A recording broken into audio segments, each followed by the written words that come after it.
A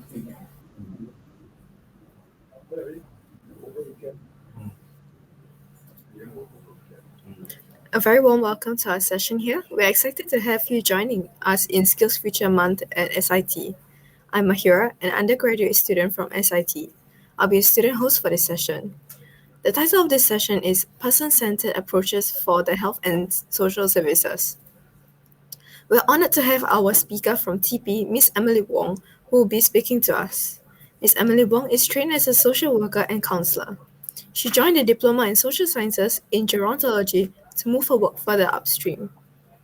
Passionate about aging and public health, she teaches health and psychology related subjects and has been extensively involved in shaping the Diploma's adult training program. Without further ado, let us welcome our speaker, Ms. Emily Wong. Thank you, Mahira. I hope you can all hear me very clearly. Hi, very welcome to all of you here this afternoon. I think this would be the last session for today. So as Mahira has introduced, my name is Emily. My background is in medical social work and counseling. I'm currently lecturing in the Diploma in Social Sciences in Gerontology at Temasek Poly. So because early on in my work as a social worker, I realized that the voices of older patients and their caregivers tend to be sidelined in the medical system. So very early on, I realized the importance of adopting an approach like person-centered care and communication if I wanted to advocate for the personhoods of these older people and allowing them to have a say in their own care plan. So I'm here today to share with you some of my insights and ideas about person-centered approach.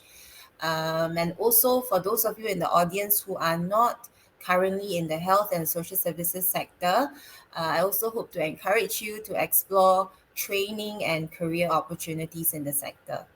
All right. Okay, so let's zoom out and look at the big picture first of today's landscape of what we call the care economy. So it is without a doubt that our rapidly aging population, together with increasingly complex long-term care needs, increasing demand for aging in place services and facilities, all this have come together to drive demand for job roles such as doctors, nurses, allied health professionals, and support care staff.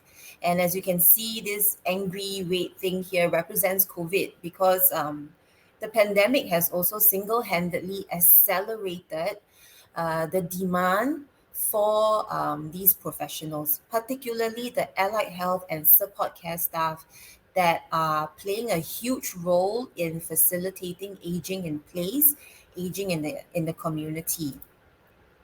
So together they form what we call the care economy, specifically the aged care economy, which has seen one of the highest growth rates from April to October last year. And we can see the government responding to these demand with the amount of resources and funding invested into jobs and traineeships opportunities in healthcare and the social services. And majority of these opportunities are for long-term positions in support care and administrative roles, such as your therapy aide, your program executive, your nursing aide, your care staff, and your social work assistants. So if we look at the skills frameworks for health and social services, this is extracted from SkillsFuture Singapore. These are the roles that are currently in demand, those that are in the blue boxes.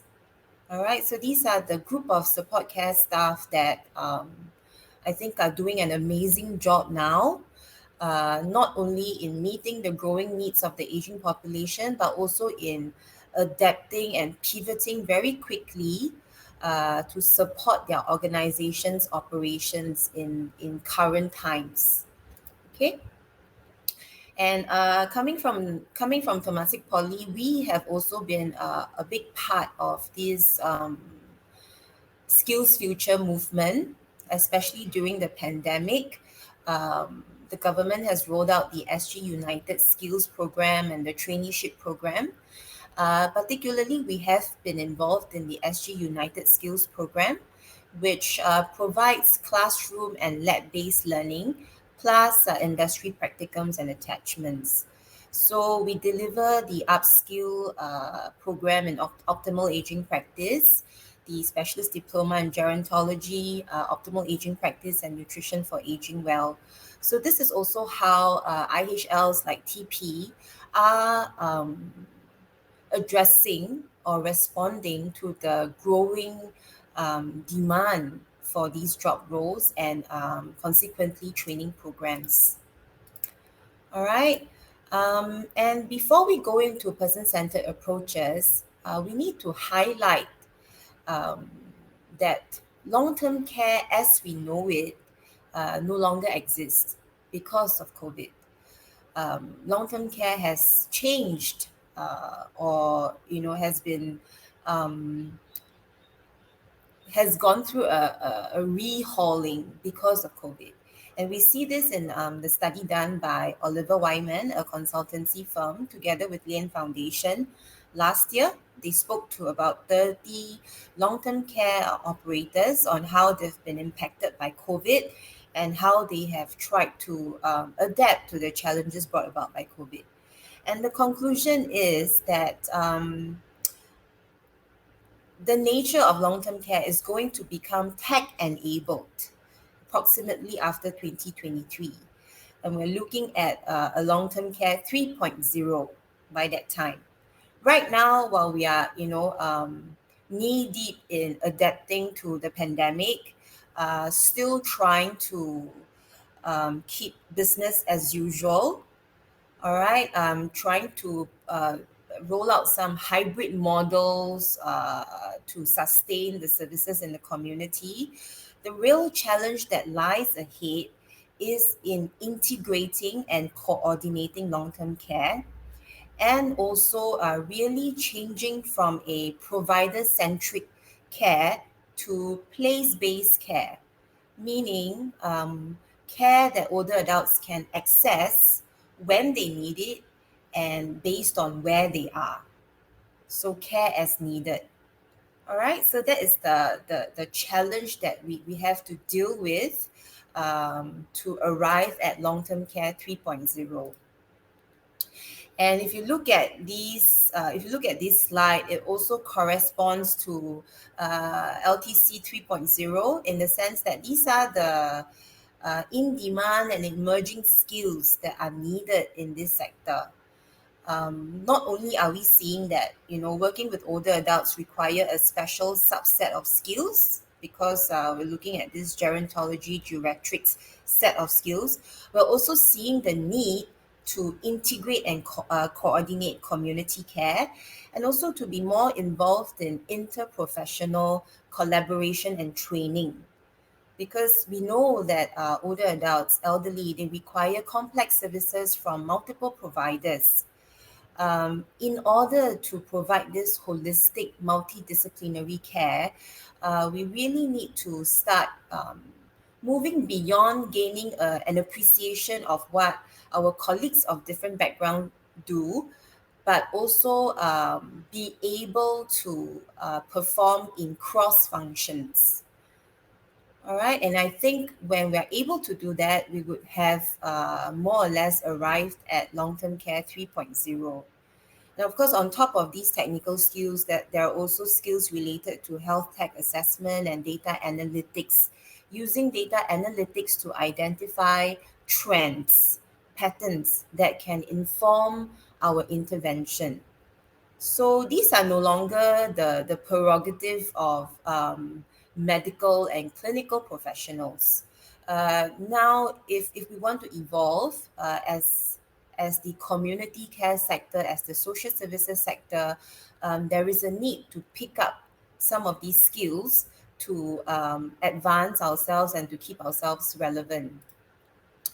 So this relates back to another set of skills called the critical core skills.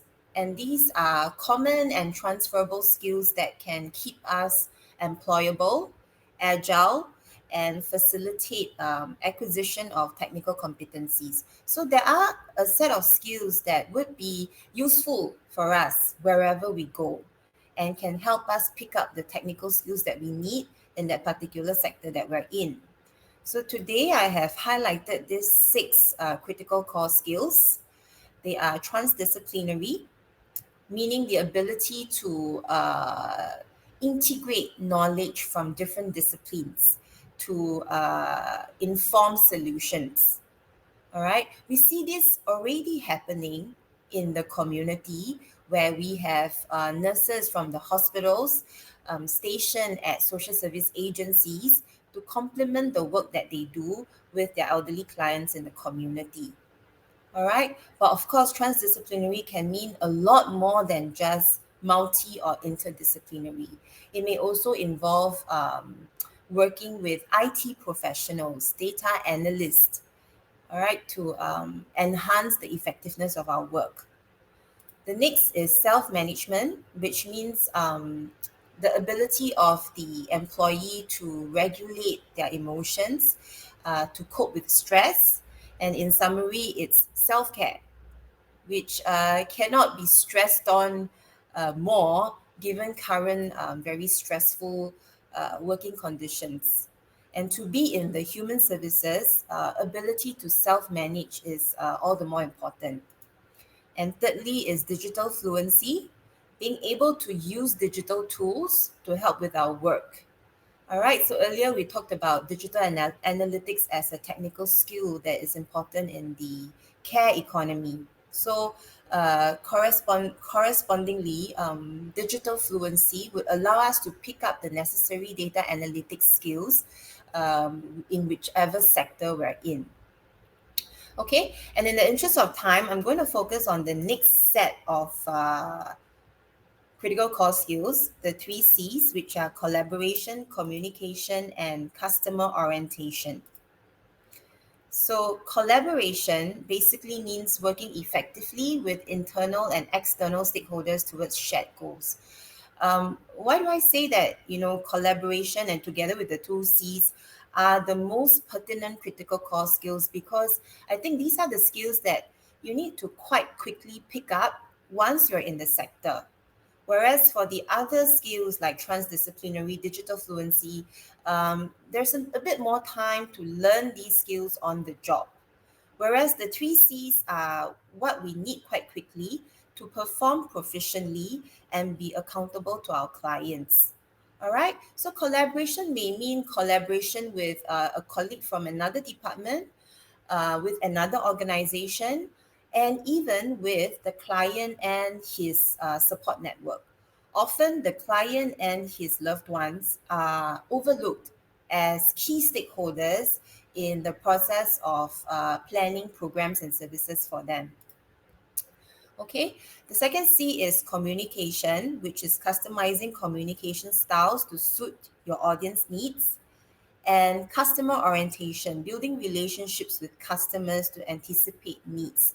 So these two C's pretty much require you to invest time into understanding your audience. And in this case, we're looking at older adults and their families, the caregivers, understanding who they are as people, what they value, and the challenges they face, and the resources they have.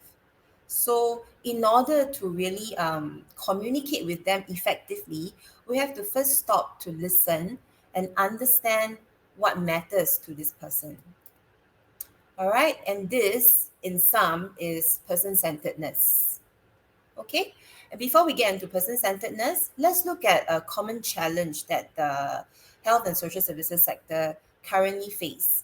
If you're in the sector, you would know that this is an age-old challenge that we face, and it's not something unique to Singapore, and that is the fragmentation of care. Right?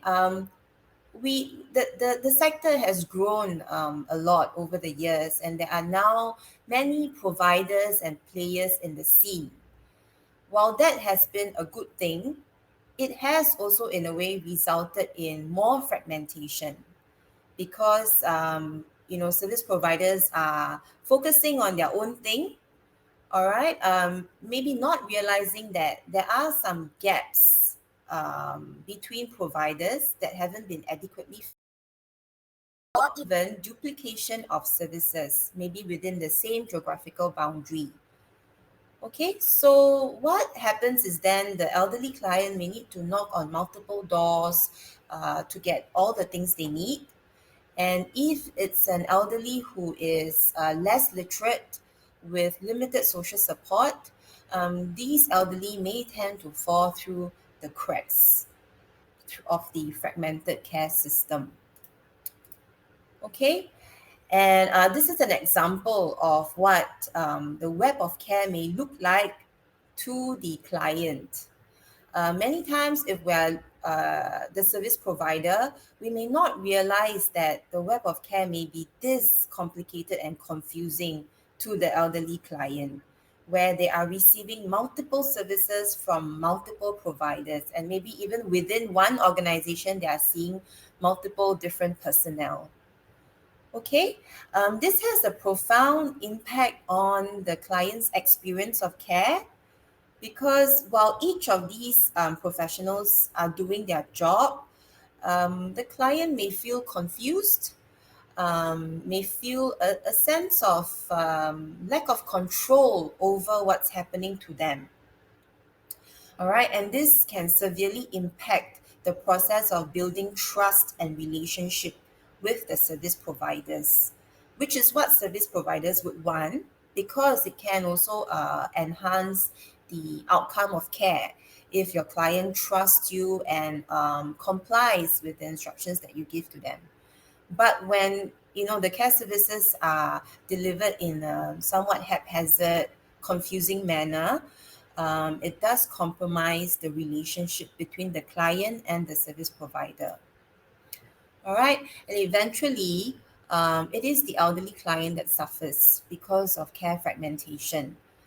Things like repeated hospital admissions, double dosing on disorganized medications, leading to sometimes even fatal outcomes. Uh, disarrayed living environment because this is a client that may have fallen through the cracks. Maybe he has stopped opening his door to service providers because so many of them are coming by every other day and he's repeating information, the same set of information to different organizations. And with elderly who are already experiencing mental health issues, such repeated visits from different people can be quite distressing for them. All right. So it does look like while there are many players in the scene today, more options for service users, there exists a gap in the landscape today that is resulting in the fragmentation of care. While fragmentation of care is a result of many factors at play, including broader factors like policies, funding, there is an area where, as people in the sector, as employees and staff in the sector, we can control. All right, and that is equipping ourselves with person centered skills. Okay, and person-centered approach (PCA) is still in its fairly early phases in Singapore. All right, if you look at countries like UK, Australia, PCA is something quite established over there. Having said that, in the last couple of years, PCA has gained recognition and momentum. We see it appearing in a lot of training programs these days. And we also see more new job titles coming out of PCA. We see job titles like care concierge, care consultants, lifestyle managers. These are all roles that require the staff to understand the client's needs, interests, values, and then mobilize the necessary services, resources to meet the needs of the client. So it's a kind of customized service that's provided. All right, so we see this PCA gaining momentum in the form of new job roles coming up. and also existing job titles like care coordinator, wellness coordinator, patient navigator, also coming up a lot more frequently in job searches. All right, so let's deep dive into PCA now.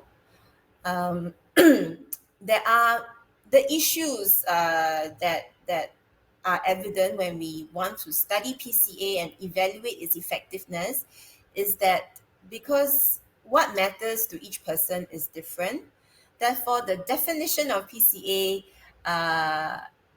also differs. So there are actually many different definitions of PCA, which results in the difficulty in studying and evaluating PCA. But this is the definition we're going to go with today, all right, which is a way of thinking and doing things that sees the people using health and social services as equal partners in planning, developing, and monitoring care to make sure it meets their needs. All right, so the keywords here are a way of thinking and doing. So PCA is not merely a theoretical framework. It is a practical guide that informs our professional assessments of clients, all right, and informs the way we interact with our clients.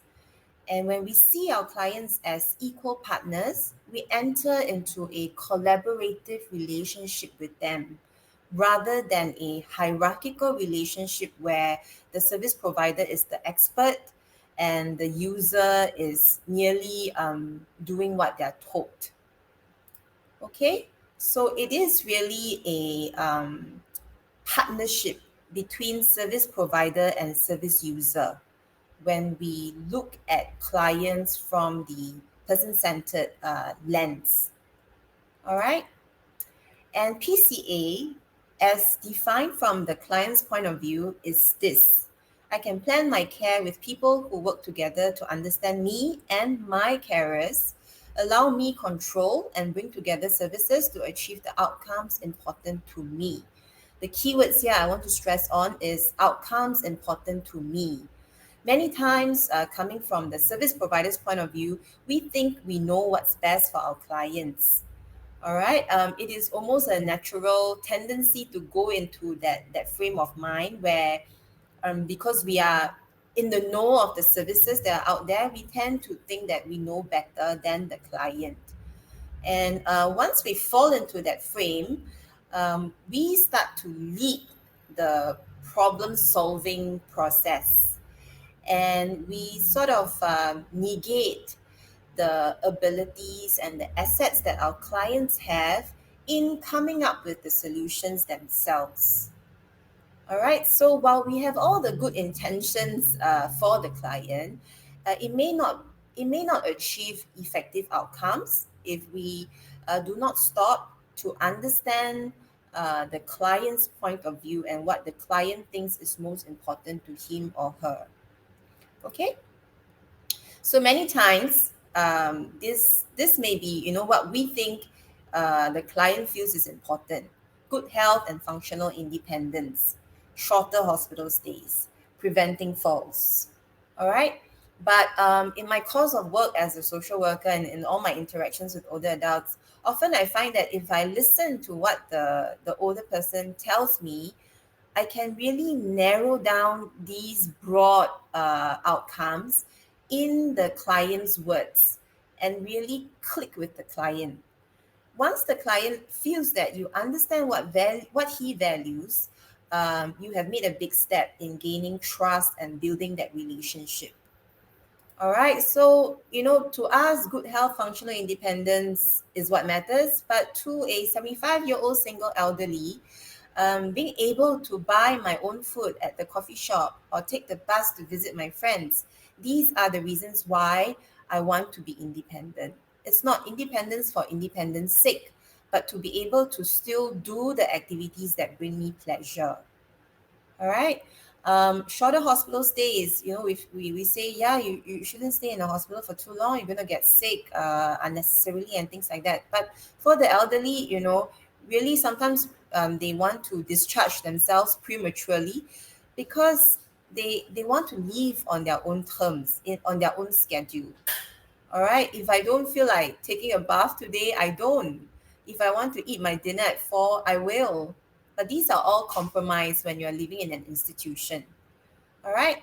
And sometimes we may encounter clients whom we label as non-compliant, uncooperative because they refuse to use the mobility aids that have been prescribed to them to prevent falls. All right.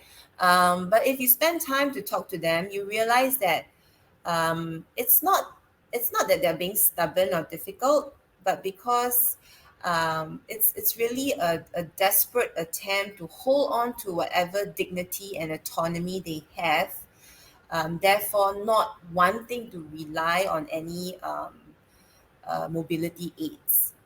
All right. But herein lies the big myth of person centered approach. Sometimes we tend to think that, oh, PCA means we do whatever the client wants to do, which is not true because in this case, we cannot encourage the client not to use mobility aids because it can cause harm, risk to their safety, right? But I think the idea of PCA here is to understand where the client is coming from, his reasons for not wanting to use mobility devices, acknowledging that he is grieving his sense of losing that independence.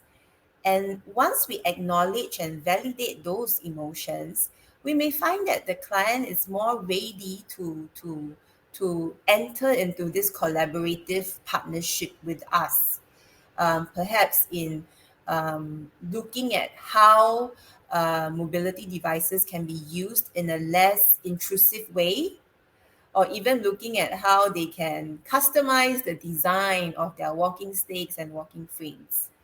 At the end of the day, I think when a person feels that they are understood or heard, you would have gotten their cooperation and buy-in already to do what is best for them. Okay, so PCA wants to focus on this part of the slide, what truly matters to the client, and not merely what the client wants. Okay, so to look at some of the practical PCA techniques that we can use in our interaction with our clients, or even in our daily interaction with our loved ones, friends, colleagues, etc. All right, one of the most common technique used is active and non-judgmental listening. So in PCA, the focus is on identifying the client's strengths and assets. If we want to do that, we cannot go into the conversation with all our biases and judgments. We need to suspend those things in order to truly listen out for the client's strengths. Okay, and PCA, active and non-judgmental listening, is actually also possible even in communication with persons with dementia. All right. The underlying principle here is that you must believe that communication is possible at any stage of dementia. It's just that the communication may not be strictly verbal. It may be through actions, it may be through gestures, it may be through facial expressions. So we just got to be a bit more creative when it comes to communicating with persons with dementia. And the focus is always on what they can still do. All right, so very similar to PCA, strengths-based approach, where we don't want to diagnose the problems. We want to look at strengths and we want to look at solutions. All right, and most importantly, when communicating with persons with dementia, it is to meet them where they are instead of challenging them and correcting them. All right, and accepting their version of reality. Many times we feel very stressed and frustrated when communicating with persons with dementia because we have the natural reflex to right them, RIGHT. All right, if they insist that they have not eaten when they have, we feel the need to, keep repeating to them that you have eaten, you cannot eat again, and things like that. It does take more energy, patience, and creativity to find ways to distract them.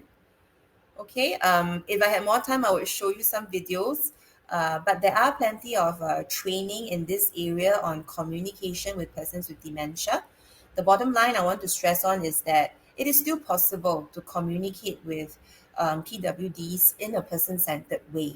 if we are open and willing enough to meet them where they are. All right. And other PCA techniques are things like conveying genuine empathy and unconditional positive regard. So you may say things like, I can only imagine how difficult that was for you.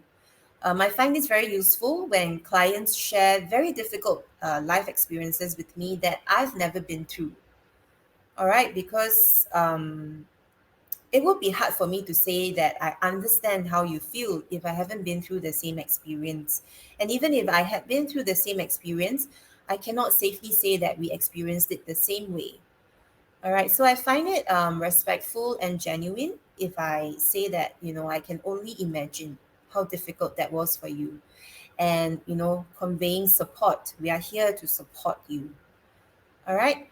And we want to identify the client's assets and resources, as I've mentioned. So, one way to do this is to ask them how they have coped with similar challenges in the past. Many times, our elderly clients have been through a lot in their lives before they come to you. And surely you can gain a deeper understanding of them when you ask them how they have overcome the many obstacles they have faced in the past. All right, and it's a good time to also refresh their memory that they have been through challenges and hardships and they have been able to overcome these in the past. All right, so that also leads us to affirming their strengths. When we say things like, you have been very resilient and adaptable in coming to terms with your situation. It is hard to self affirm when we are going through difficult phases in life. Even when we're not, I think as Asians, we sometimes find it difficult to say good things about ourselves. So it can be very powerful when someone else says that to you, especially when you are questioning your sense of value. Okay? And finally, it is to co produce a solution with your client. So remember here, we're not trying to take the client by the collar and get them to the solution. We're journeying with them, using the resources that they have, complementing them, and then jointly arriving at a solution. All right. So sometimes, we don't want to come in with a very authoritative voice. We may have a plan and we may want to just post it to the client and hear their feedback. So you may say something like, I have some suggestions. Can I share them with you? Okay. So you also want client to play a part in the problem solving process. Okay. So people own what they help to create. I really like this quote from Ms. Esther Lim, who is the head coordinator of the Esther Network of Health and Social Care at SGH. The Esther Network is an example of a program solely grounded in person-centered approach because the crux of the program goes back to what matters to their patients and their caregivers. All right. And when we involve these people in their own care planning, in the own solution development process, they start to take ownership of it and they want to see results and outcomes from their own hard work. Okay. So, in summary, person centered care is personalized, is coordinated, is enabling and empowering.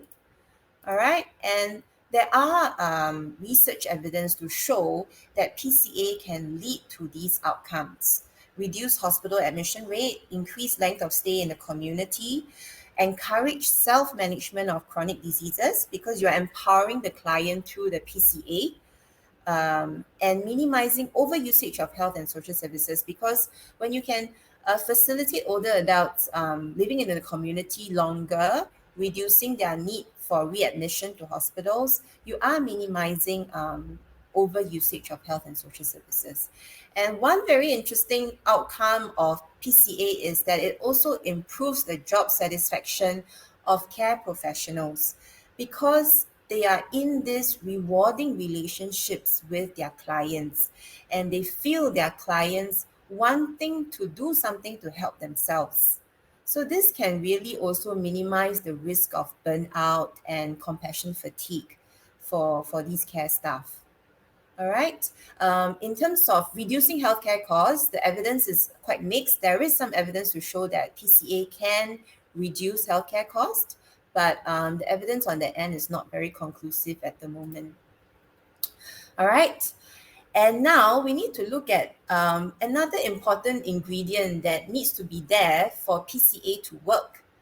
And that is that organizations also need to work together. Okay, so if you're in the sector, I think this comic may be relatable.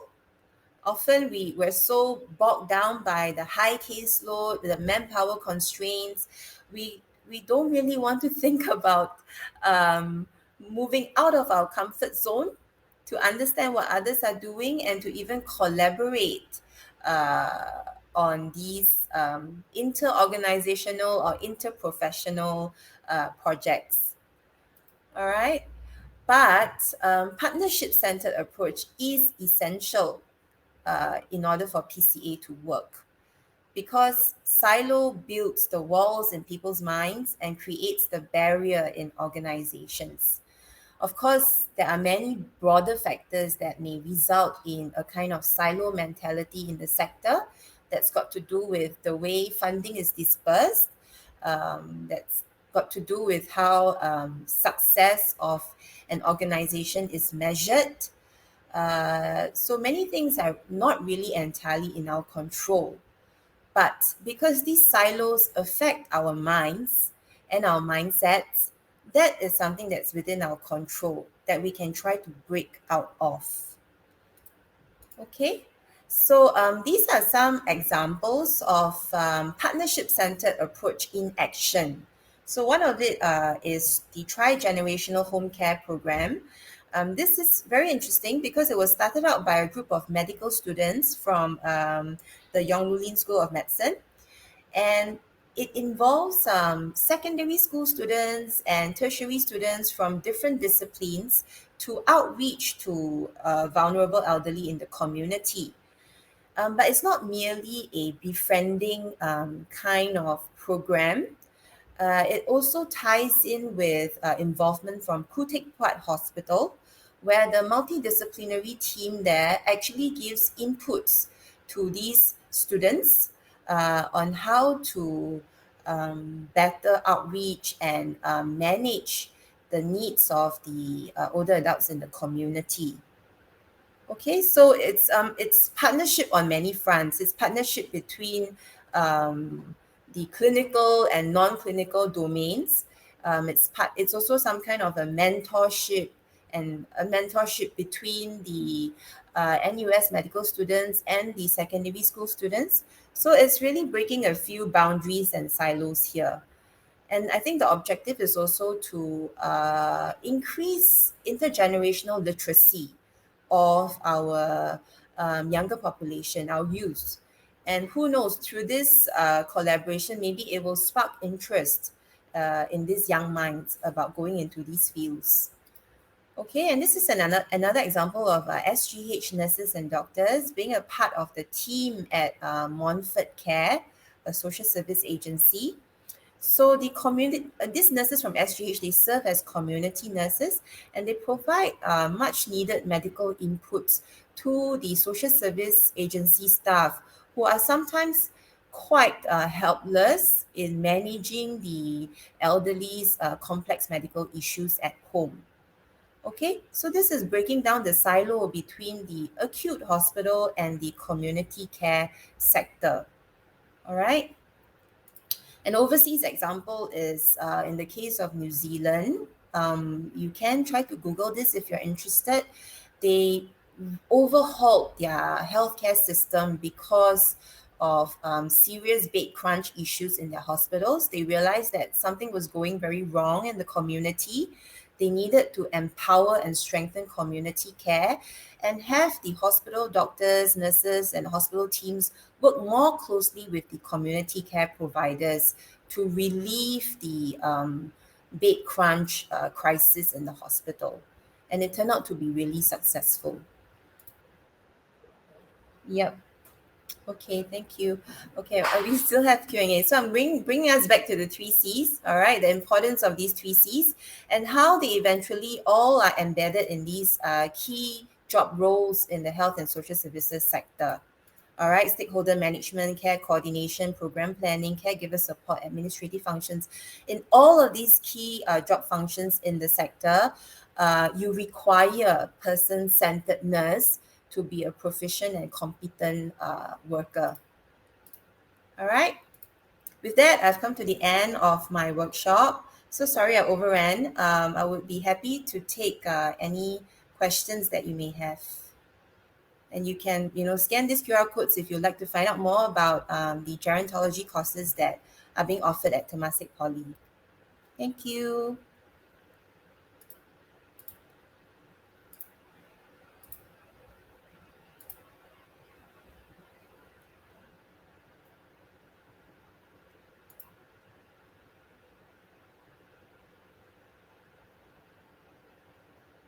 Thank you. Yes, PCA stands for person-centered approach. Is there any questions I can take?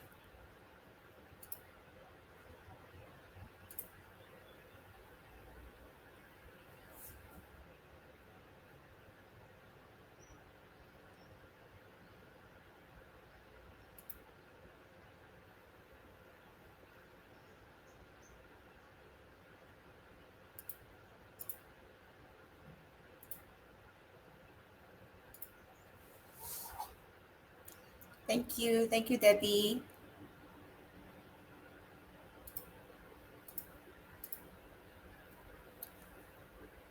Yongchi, how do we ingrain these as a behavior instead of teaching them to be PCA? I guess um, teaching them to be PCA is, in a way, getting them to think and do in a PCA way. But how do we get them to internalize it? I suppose we have to start with training first. And I think regular clinical supervisions are very helpful, especially for like your social work assistants or anybody that comes into frequent contact with elderly clients and their families. I think regular supervision can um, constantly refresh in their minds the importance of PCA. All right. Marjorie, is there an age limit? No, no age limit. Yeah, even for our 3-year diploma, there is no age limit. Okay, the Milin, the specialist diplomas are 1 year part-time, about 3 nights per week. Yep.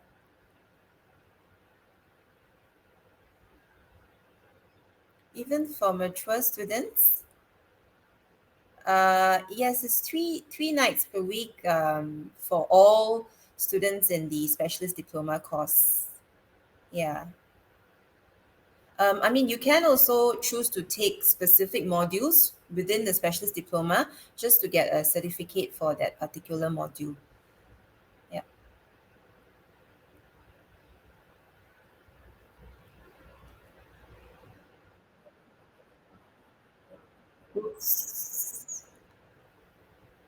Okay, thank you.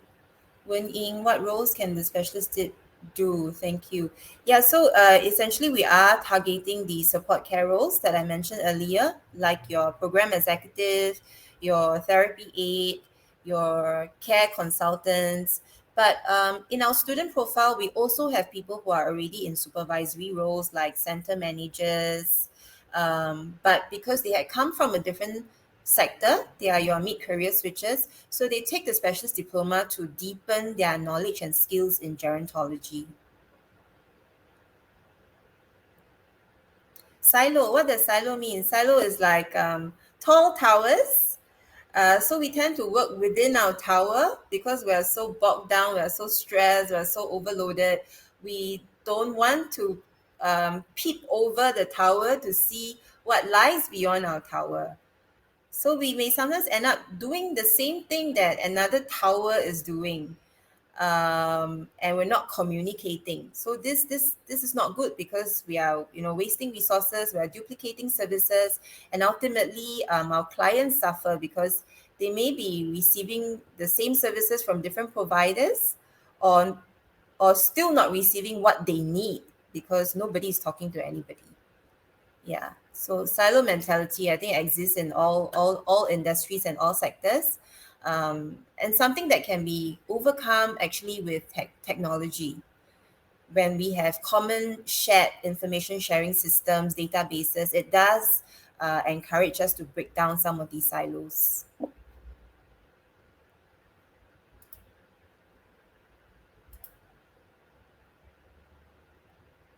So PCA should really be an essential part of evidence-based practice, right? I would think so. I would think so. Even though some may argue that the evidence for PCA is not very strong at this point. Also because there is some kind of startup cost. All right, you need to send your people for PCA training. You need to invest in supervision to make sure PCA is carried out. PCA is related to integrated care. To integrate care, you need systems in place, and all these require funding. So, in the beginning phases of trying to implement PCA, it can look a bit more costly than traditional model of care. But I mean, just from a practitioner point of view, I think it's definitely worthwhile. Yeah.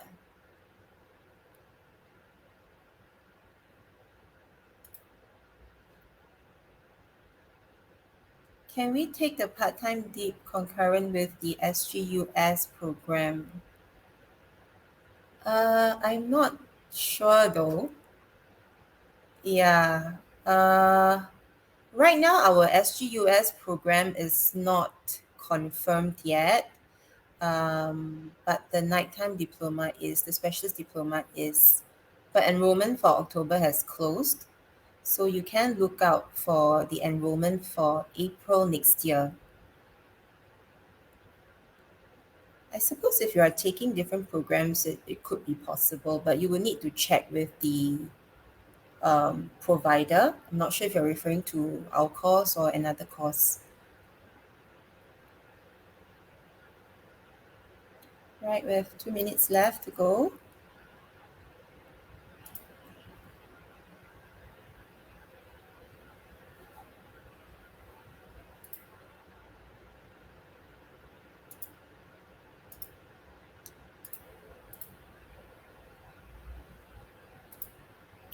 I'll just put this up here again. If you want to find out more, you can also follow us at our Facebook.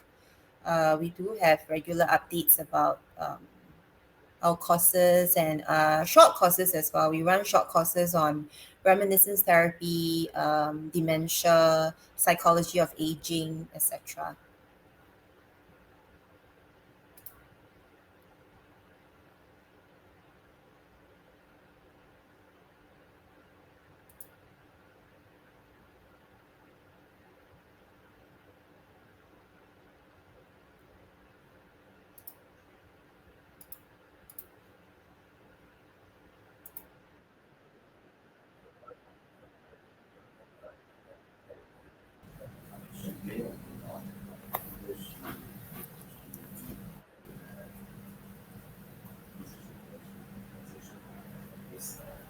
Thank you, Miss Emily Wong, for the great sharing and insights. We have come to the end of the session. Thank you all for attending. We'd love to hear some of your feedbacks. You'll be provided with a survey right after this session, and do give us your valuable feedbacks. Please join us for the final closing at 5 p.m. See you there.